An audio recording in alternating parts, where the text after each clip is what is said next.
Welcome back to another technical deep dive here in the debug zone. Today we're tackling a big question and breaking it down with insights from other users. Hopefully this clears up some misconceptions and helps you get the answer you need.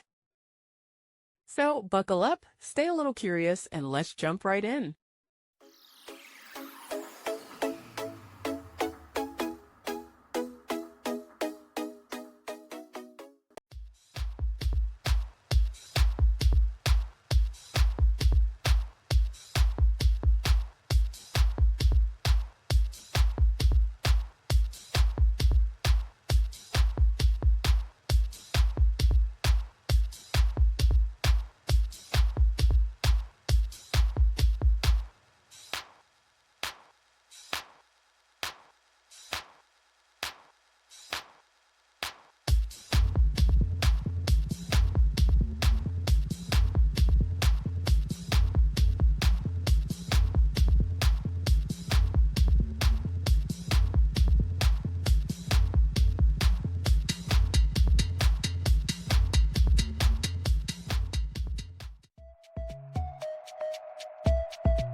And that's a wrap.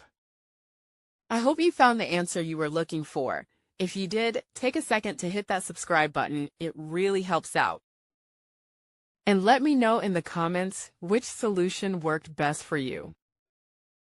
See you next time in the debug zone.